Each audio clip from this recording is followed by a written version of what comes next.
Hola, buenos días, buenas tardes a todas las que están recibiendo esta clase.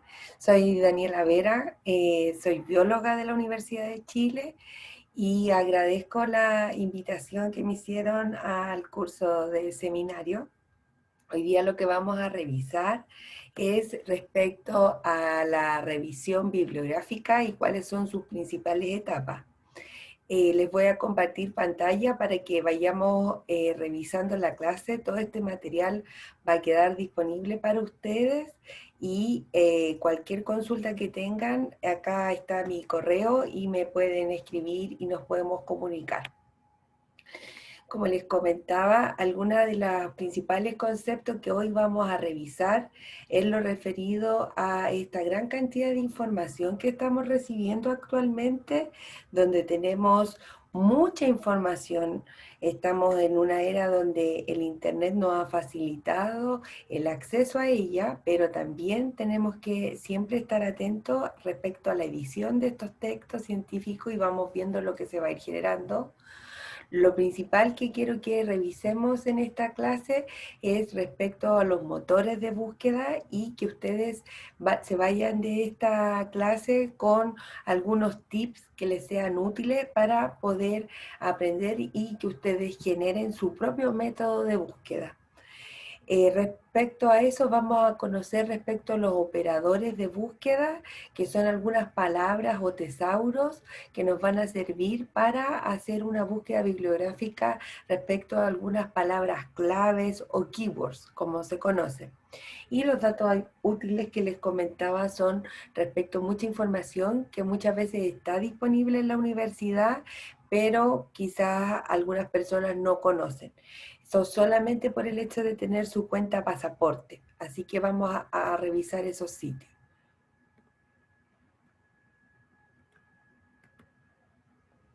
Entonces, como les comentaba, actualmente estamos en la era de la información, se habla respecto a que estamos en una segunda revolución de la información y eso nos lleva irremediablemente a que tenemos y se está generando un gran contenido de información, sea esta de carácter científico o común, que es algo que vamos a revisar también en la clase. Y el punto es que sí eso está generando una gran información, pero esta sobrecarga de información está sin editar. ¿A qué me refiero sin editar? Es que no necesariamente la información que está apareciendo en los medios es información confiable. Por lo tanto, esto es sumamente importante y por eso yo se los contextualizo en esto que tiene que ver con la infodemia, que sobre todo en este año en particular que estamos en una pandemia del COVID, se ha hecho aún más notorio. Y yo lo contextualizo dentro de esta época de las fake news.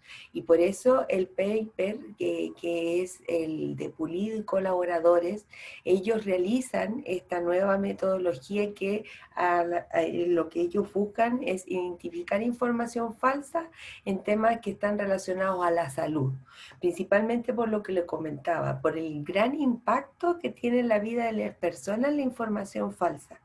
Yo creo que a muchos de ustedes les ha pasado que familiares cercanos, esto es muy generacional, por lo tanto es muy probable que personas de nuestra generación que tenemos edades relativamente similares, podemos y conocemos acerca de Internet y de hacer búsqueda como un usuario común, digamos. Pero en particular, cuando ya nos enfrentamos a ser en el futuro de ustedes profesionales de la salud, profesionales del área de la nutrición, ustedes tienen un deber moral que tiene que ver con compartir la información que ustedes conocen.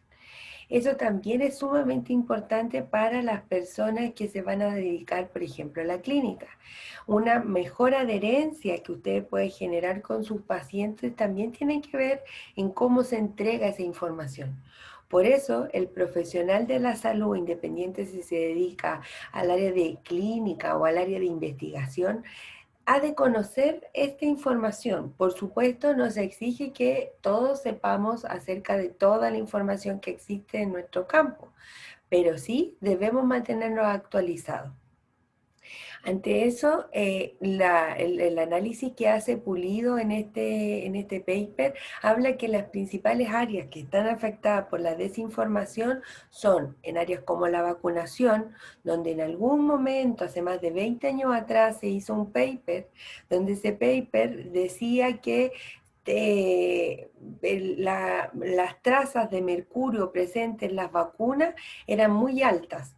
Y esa información fue bajada, esa información ya no existe disponible y aún así, 20 años después, existen movimientos antivacunas que se atreven a decir que en realidad nos están matando con las vacunas. Eso es completamente falso. Y ahí un gran potente aporte que nosotros podemos realizar como personas que conocemos acerca un poco más respecto a la ciencia, respecto a la difusión de esta, y explicar y contarle a las personas en un lenguaje que sea simple pero preciso respecto a la vacunación. Y la segunda área, y por eso le escogí este paper, es que la nutrición es una de las áreas. Yo creo que a ustedes les debe pasar un montón, que les deben preguntar cuando salen o en reuniones cuando son sociales, ¿qué puedo hacer para bajar de peso? O que una pregunta súper frecuente a las personas que nutricionistas. Y ahí ustedes me imagino que ya es una pregunta súper común y cuando ya se titulen, esa pregunta va a ser más frecuente aún. ¿Por qué? Porque todo el mundo se atreve a hablar acerca de nutrición. Y todo el mundo tiene el secreto de la abuelita, entonces por eso muchas veces las personas hablan con tanta soltura respecto a eso, y ahí es cuando se va confundiendo la información, y esta ya deja de ser información real, sino que uno lo que ya debe empezar a hacer no es a salir a ver cada una de esa información que sea falsa, sino que uno lo que sí puede hacer, y que es algo que se está proponiendo actualmente, y la postura incluso de la Organización Mundial de la Salud es salir a refutar esta información falsa.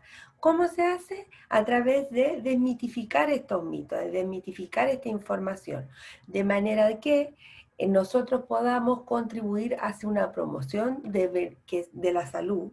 Y de esta manera, que es lo que yo les presentaba en el segundo paper que les propuse, como en India ellos están atendiendo con esta pequeña editorial, y también me gustaría que ustedes hicieran una revisión y se detuvieran a encontrar la información respecto a esta revista en particular, cuáles son las características. Y ellos plantean que es muy útil hacer esta desmitificación de la información falsa a través de lo que nos podría ayudar en la prevención de enfermedades crónicas no transmisibles. Ustedes saben mejor que yo las altas cifras que tenemos de sobrepeso y obesidad en Chile y en el mundo, por lo cual es muy importante transmitir esta información, y sobre todo en Chile, que tenemos un 75% de sobrepeso y obesidad, nos damos cuenta cómo, por ejemplo, el método GRES es algo que todo el mundo está utilizando y es tremendamente perjudicial y potencialmente algo que nos puede traer muchas consecuencias, y que yo creo que ya tenemos consecuencias actuales. Quizá para algunos de los que ya han hecho práctica clínica les deben hacer esa pregunta, ¿qué pasa con el método GRES? Y ahí es importante estar actualizado en esa búsqueda. Ustedes como profesionales, más allá de lo que están aprendiendo ahora en la universidad, van a tener que continuar informándose. Y para eso yo les sugiero, y algo que no solamente yo, sino que esto, como ustedes podrán haber leído en los artículos, es algo que está en constante estudio, y se les ofrece que realicen, y ustedes posteriormente como profesionales de la salud estén en constante información y se puedan informar a través de sus plataformas, por ejemplo, a través de Instagram, de Facebook, de las sociedades de profesionales de la salud. Por ejemplo, Chile tenemos el Colegio de Profesionales del Colegio de Nutricionistas, también está la Sociedad de Nutrición, la Sociedad de Endocrinología, las universidades, nuestra universidad, la Universidad de Chile, la Universidad de Concepción, la Universidad Católica, tienen perfiles asociados a esa información. Si bien es cierto, nosotros nos vamos a encontrar que tenemos tiempo acotado para realizar nuestras tareas, pero sí es importante que ustedes se mantengan actualizados en base a eso. Para esto, a mí me gustaría que nos pudiésemos referir brevemente respecto a las características que tiene el conocimiento científico versus el conocimiento común. Nosotros nos vamos a encontrar con esta diferencia. ¿Y por qué quiero hacer la salvedad en esto? Porque muchas veces nosotros cuando nos enfrentamos a esta información falsa, tienen un exceso de carga emocional, de un lenguaje que es subjetivo, de un lenguaje que genera pánico. Recordemos que el lenguaje es lo que construye la realidad.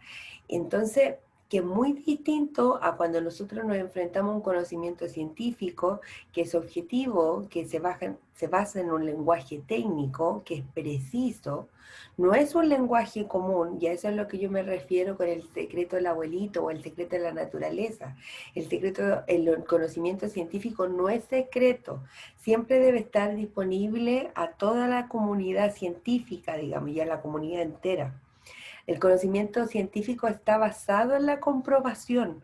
Entonces, cuando usted le diga, no, es que a mí me funcionó muy bien esta dieta y tú no sabes, ya, perfecto, a esa persona le puede haber funcionado, pero en el conocimiento científico nosotros necesitamos datos, necesitamos hacer uso del método científico, de análisis. Eso es tremendamente importante para poder seguir avanzando en este conocimiento y lo que nos permite a la larga que el conocimiento es la racionalización de la experiencia, de una experiencia dado en la naturaleza o un fenómeno clínico o lo que ustedes estén precisando en ese momento como objeto de estudio. El conocimiento científico además tiene un carácter argumentativo y a la vez explicativo, porque me refiero con esto que ustedes en el conocimiento científico están haciendo uso de hipótesis. Y esta hipótesis, ustedes hacen una afirmación y se la juegan, o los determinados autores de una publicación se la juegan por una posición, y esto es lo que va dando a la ciencia la construcción de estas hipótesis. Al conjunto de hipótesis se les conoce como teorías, ¿ya? Y acá yo les muestro algo que tiene que ver precisamente con que antes, en alguna época, y por eso es tan valioso el valor de las revoluciones científicas que nos permiten ir dando cambios de paradigma, que en algún momento se pensaba que todo giraba en torno a la Tierra, y es lo que nosotros vemos en esta imagen. Pero luego nos encontramos que en realidad eso no era cierto, y tuvo que venir otro conocimiento a decir, en realidad la Tierra no es el centro del universo. Y ahí está, que es lo que se plantea Thomas Kuhn, que es un filósofo de la ciencia, físico y filósofo de la ciencia, que plantea las revoluciones científicas. O sea, para plantear nuevo conocimiento, yo debo sustituirlo, pero por conocimiento que esté basado en la evidencia. Este conocimiento debe ser claro y preciso, debe ser racional, comunicable, público y sistemático. Para eso, en este momento, el lenguaje de la ciencia es el inglés, pero en otra época de la historia ha sido distinta idioma. Por ejemplo, en algún momento fue el latín, en otra época fue el alemán. Hoy en día estamos que el lenguaje de la ciencia es el inglés. Por eso se les recomienda que ustedes aprendan inglés. Bueno, ya en la universidad de hecho ya lo utilizan, y si no van a aprender o por a veces motivo no sigan aprendiendo inglés, que conozcan páginas que sean autorizadas, como les mencionaba la Sociedad de Nutrición, les mencionaba la Sociedad de Endocrinología, que les va a permitir, independiente de la labor que ustedes realizan, ya sea en clínica o en investigación, mantenerse actualizados. Algo que es muy importante que quisiera mencionarle es un proyecto que tenemos con la profesora Lisset, donde participamos en el Seminario de Salud y Ciencia en época de fake news. Este fue precisamente un fondo que nosotras postulamos y que tenía que ver, fue el año pasado y era principalmente como para poder ver información falsa en estas principales áreas que yo les comentaba. Las invito y los invito a conocer este seminario de cómo identificar fuentes confiables, que lo dio la profesora y es bióloga también Macarena Rojas, ahí está. Aquí están nuestros perfiles de Facebook y de Instagram para que los puedan conocer conocer, y también está disponible una charla que hizo la profesora Lisette de nutrición y conducta alimentaria en tiempos de cuarentena que quizás les podría interesar. Ahora vamos a lo que a nosotros nos convoca, que es esta búsqueda bibliográfica, que tiene que ver principalmente con la actualización del conocimiento para ustedes como profesionales de la salud. Yo acá les digo que son los embajadores del conocimiento en nutrición. La búsqueda bibliográfica está orientada, y aquí yo quiero poner el énfasis en que la búsqueda bibliográfica va a buscar lo que yo desconozco. Y es una forma, es un método que ustedes en particular van a ir conociendo, y que cada uno le va a ir dando su toque en particular. Yo aquí les voy a presentar algunas recopilaciones que yo he realizado con el tiempo y que también me han permitido a mí como profesional, y que ahora actualmente estoy en el doctorado y trabajo en investigación, me han permitido también conocer más. Ustedes le pueden agregar información, le pueden agregar otras técnicas y va a ser válido. Pero lo fundamental acá es que en la búsqueda bibliográfica lo que a mí me interesa es aumentar mi conocimiento sobre evidencia que va apareciendo, que es nueva y que está basada en el conocimiento científico. Y aquí, aquí es cuando aparece un concepto que yo no es muy utilizado, pero son la bibliografía gris o no localizable, que son los datos no publicados. Esta es la bibliografía que yo no les recomiendo, porque principalmente tiene que ver con informes internos, con libros de resúmenes. La bibliografía que ustedes siempre necesitan buscar es la bibliografía que está en los canales de búsqueda autorizados. Y vamos a mostrar acá cuáles son, que son nuestras bases de datos. Para esto hay ciertos conceptos claves, como por ejemplo el tesauro, que tiene que ver con ciertos descriptores, que eso es lo que a mí me ayuda a hacer una búsqueda bibliográfica efectiva. Y esta búsqueda de bibliográfica va a ser bases de datos. En el caso del área que a nosotros nos interesa, nuestra base de datos más utilizada y la más amplia es el PubMed, ¿ya?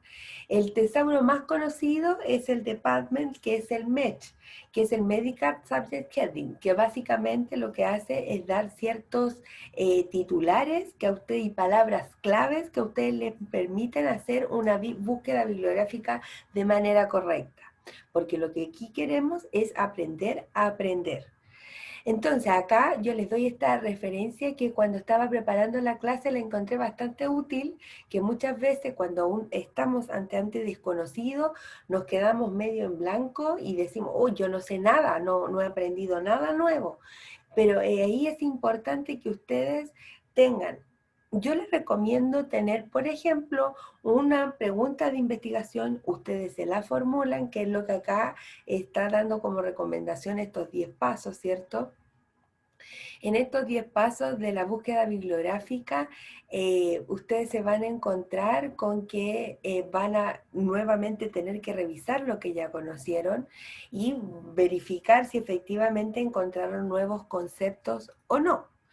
Para eso yo les recomiendo que muchas veces tengan un cuaderno, por ejemplo. Hoy en día tenemos, también lo pueden hacer a través de Evernote, que les permite centralizar toda la información. Y lo que a mí me gustaría aportar, que yo encuentro que es tremendamente útil, es respecto a los operadores que uno puede hacer. Utilizar para las búsquedas en PubMed, por ejemplo, and, or o not. Estas palabras que están en inglés nos permiten utilizarlas como operadores lógicos. El AND nos va a permitir, una vez que yo ya seleccioné las palabras fundamentales, operadores que van a ser de intersección, que me van a permitir sumar dos conceptos, o sea, lo que a mí me arroje el PubMed va a ser la contención de la información de ambos términos, OR, que me va a ser un operador de unión que contiene cualquiera de los dos términos, por eso es el O, y NOT, que excluye ciertos términos.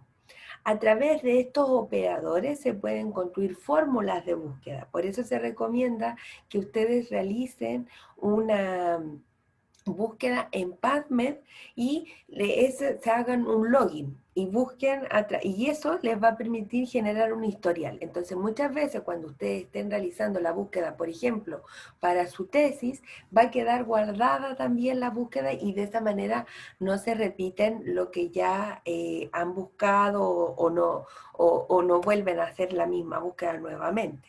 Les dejo este sitio que me parece bastante bueno acerca de los operadores booleanos. Es una lectura corta y en español para que les puede servir. Respecto de los sitios que nos van a servir para utilizar información de las bases de datos, ustedes deben descargar el VPN de la universidad si es que ya no lo tienen. Les dejo este link que les va a servir para poder ingresar rápidamente para que puedan ustedes, por el solo hecho de tener cuenta pasaporte y tener matrícula en la Universidad de Chile, pueden acceder a las bases de datos de muchas revistas que son confiables y de distintas áreas también, no solamente de ciencias biomédicas. En la parte de las bibliotecas, ustedes se van a encontrar, y quiero mostrarles acá cómo se realizan las búsquedas de lo que se van a encontrar a través de la página de la universidad. Y aquí está WOS, que es donde buscamos toda la información respecto a las bases de datos que les he estado conversando respecto a las revistas confiables. Bueno, los sitios confiables, como les decía, son PubMed, que es la principal base de datos, y también les puede ser útil Google Scholar, que es un gran recopilador de información que también les permite dar cierta acotación, al igual de PubMed, en los años de búsqueda, por ejemplo. Ahora, ¿cómo yo me doy cuenta si hizo o no una buena recopilación? Porque empiezo a conocer ciertos investigadores, ciertos centros de investigación, voy haciendo una búsqueda, me doy cuenta que conozco nuevos conceptos, conozco nuevos grupos de investigación. Y en el caso que yo no pueda acceder a la información, tenemos esta plataforma que puede ser que muchas veces la información la página de la universidad no nos permite acceder, pero sí se puede, y son estos papers comprados. Y ahí entramos en otro término que es respecto a la información que, como les había dicho, la información científica debe ser pública, pero actualmente esto está un poco en boga, ¿cierto? Y aparece esta niña rusa, que ya no es niña, ya es mayor, digamos, Alexandra, quien crea esta página de SciHub, que lo que hace es hackear información de los principales sitios. Yo les presento esta información para que ustedes piensen respecto a cómo vamos dando un poco esta discusión respecto a esta información que se genera desde las universidades o centros de investigación y que ya muchas veces no en todas las revistas la información es pública. Sí, en algunas, y nosotros podemos acudir, como les mencionaba, a las bases de datos que nos van a ser muy útil, pero hay otras personas que no, si no están en este círculo, no pueden acceder. Es una interrogante que quería dejarles planteada para que piensen luego de la clase. Entonces, a modo de conclusión, lo que revisamos hoy, y ya para ir cerrando, acorde, me estoy pasando un poquito en el tiempo, les pido disculpas, lo que revisamos hoy fue principalmente el concepto de esta gran información que tenemos de la infodemia. Revisamos cuáles son las diferencias entre el conocimiento científico versus el conocimiento común. Vimos en particular cuáles son los motores de búsqueda y la calidad de la información respecto a la indexación de las revistas. Es algo que ustedes pueden encontrar como tutoriales en las páginas que les dejé para link directo. Las estrategias de búsqueda respecto a estos operadores, estas pequeñas palabritas que nos van a ayudar a construir ecuaciones de búsqueda, y esos datos útiles que me interesaba mostrarles, como el VPN, el CICIF, que es el Centro de las Bibliotecas de la Universidad de Chile, y WOS, que es EASY, que es el Web of Science, que es donde se almacenan las principales revistas de nuestras áreas de interés en el área de salud y ciencias biomédicas. Así que muchas gracias por la invitación, espero que les haya servido esta información. Aquí está mi correo, si tienen cualquier duda me pueden escribir, yo estaré atenta, así que estén muy bien y espero que les haya sido útil la información. Un gran abrazo a la distancia y de nuevo muchas gracias a las profesoras por invitarme. Muchas gracias, saludos y que estén bien.